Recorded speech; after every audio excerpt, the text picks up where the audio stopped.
আরজি কর ইস্যুতে ভিন্ন মত, শিল্পীদের ব্যান করার বিরুদ্ধে অভিষেক বন্দ্যোপাধ্যায়।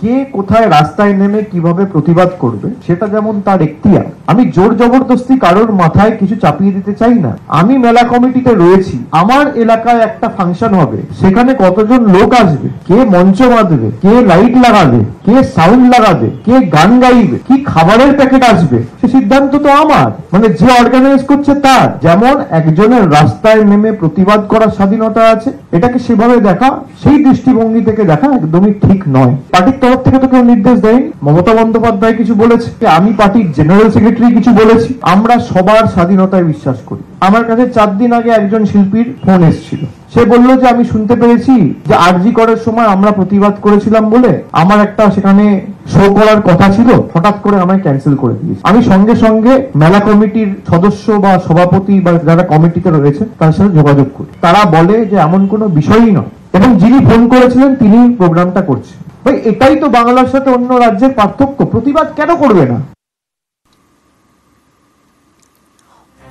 অপপ্রচার চালানো শিল্পীদের বয়কটে অনড় কুণাল ঘোষ, দলীয় নির্দেশ উল্লেখ করেই অবস্থানে অনড় কুণাল ঘোষ।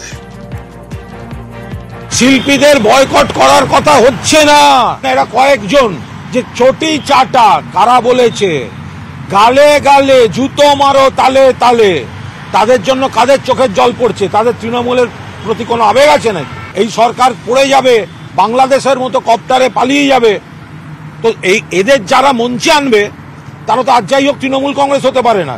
এবং সারা বাংলায় কর্মীদের আবেগ এবং কর্মীরা সেই আবেগ মতোই কাজ করছেন। এই কয়েকজনের তৃণমূল আয়োজিত মঞ্চে কোনো জায়গা নেই এবং থাকবে না। তার সঙ্গে বাকি শিল্পীদের কোনো সম্পর্ক নেই, এটা কোনো ভুল বোঝাবুঝি। অভিষেক বন্দ্যোপাধ্যায় আমার নেতা, তিনি যদি আমায় জানতে চান আমি নিশ্চিতভাবে ক্লারিফাই করে দেব। তবে গোটা বিষয়টিতে মমতা বন্দ্যোপাধ্যায় আমাদের সর্বোচ্চ নেত্রী, তিনি যা বলবেন সেটা মেনে নেব। অপপ্রচার চালানো শিল্পীদের বয়কটের সমর্থন কল্যাণ বন্দ্যোপাধ্যায়েরও। বেশ কিছু শিল্পী তারা আন্দোলনের নামে মমতা বন্দ্যোপাধ্যায়ের বিরুদ্ধে কুৎসা রটাচ্ছিল। আন্দোলন করার অধিকার আছে, শিল্পী থেকে আরম্ভ করে সবাইকারই রয়েছে। কিন্তু যে শিল্পী বা যে মানুষ মমতা বন্দ্যোপাধ্যায়ের বিরুদ্ধে ব্যক্তিগত কুৎসা করবে, যা তা বলবে, ট্রোল করবে দিনের পর দিন, তাদের আমি সমর্থন করব না। এবং তারা কেন তৃণমূলের প্রোগ্রামে আসবে এ কথা বলার অধিকার আমারও আছে। এরা শিল্পী বলে যা ইচ্ছা তাই করবে, শুধু তাদেরই অধিকার আছে, তাদেরই, আমাদের নেই। মমতা বন্দ্যোপাধ্যায়ের বিরুদ্ধে যারা কুৎসা রটিয়েছে সেই সব শিল্পীদের না ডাকা উচিত। আর আমার কনস্টিটুয়েন্সির মধ্যে কোথাও ডাকলে আমি নিজে যে তার সামনে দাঁড়িয়ে স্লোগান তুলব।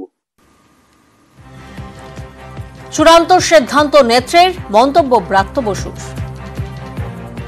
যে তালিকার কথা আপনারা বলছেন, যে তালিকা সত্যি কথা বলতে কি আপনারা বলেছেন, কুণালও বলেছেন এই তালিকা আমি পেয়েছি, আমি তাদের ডাকবো কি ডাকবো না সেই প্রশ্ন এখন আসেনি। পার্টিতে দু রকমের মত আছে। আমাদের পার্টি তো রেজিমেন্টেড পার্টি নয়, খোলামেলা পার্টি, সেখানে একই দিন এক এক রকম মত থাকতে পারে। এবার পদমর্যাদায় অভিষেক বন্দ্যোপাধ্যায় আমার উঁচুতে, তার মত ঠিক কিনা আবার কুণাল ঘোষের মত ঠিক কিনা এটা নিয়ে আমি কোনো উত্তর দিতে পারি না। আমি একটি উত্তরই দিতে পারি, সেটা হচ্ছে মমতা বন্দ্যোপাধ্যায়ের মতই আমার মত।